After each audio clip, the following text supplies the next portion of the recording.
Buenos días, buenas tardes, buenas noches. Bienvenidos a Noticias Leguilma. Hoy, miércoles 21 del 8, le venimos a mostrar y a comentar sobre el 24 de marzo, la gran y catastrófica dictadura militar. Soy Santino Vega y le dejo con la información de hoy.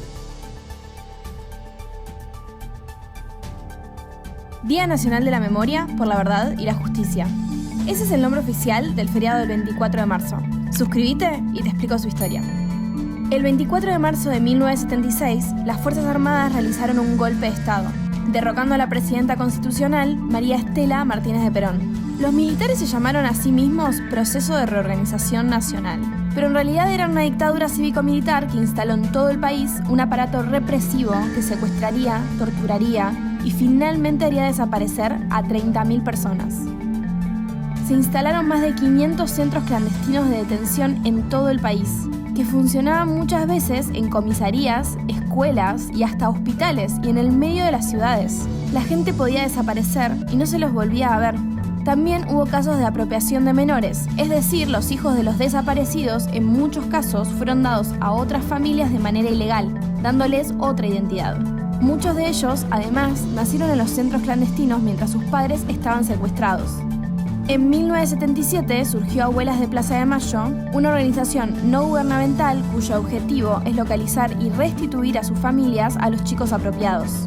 Para 2022, ya 130 nietos han recuperado su identidad.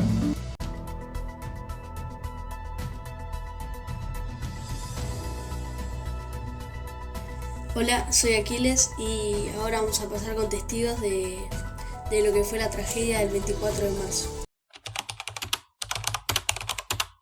De 1976, yo tenía aproximadamente 5 años y lo que recuerdo de esa época, de mi infancia, bueno, que estaba el gobierno militar y que bueno, no, estaba prohibido, había un toque de queda a las 10 de la noche y que no podía haber acumulación de personas en las esquinas o más de una persona caminando en las calles.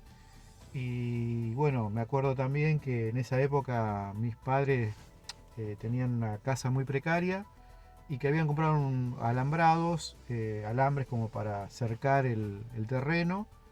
Y bueno, ¿cómo es? Cuando después de las 10 de la noche era común que circule en el aire un helicóptero con un reflector alumbrando. Y bueno, me acuerdo que mi mamá o mi papá tenían que salir a cubrir ese alambrado, como era de color oscuro, cubrirlo para que no piense que había gente escondida, porque bueno, lo alumbraban con el reflector y si había algo oscuro, como que alguien se estaba escondiendo de ello, por ahí podían tirar tiros o balas, ¿no? También recuerdo en otras situaciones, cuando ya nos habíamos mudado,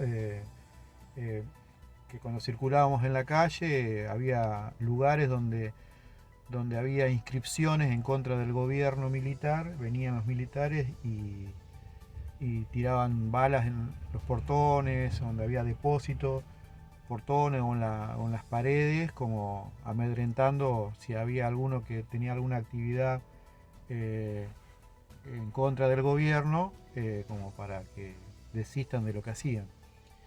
Después tengo otra historia también ya desde el punto de vista laboral. Contaban que los que tenían propagandas políticas los llevaban de la empresa y bueno, yo trabajo actualmente en Astillero y se han llevado 17 muchachos, uno de ellos era el secretario general de ATE, que bueno, en esa época militaba. Y bueno, lo han llevado y no se volvió a saber nada de él.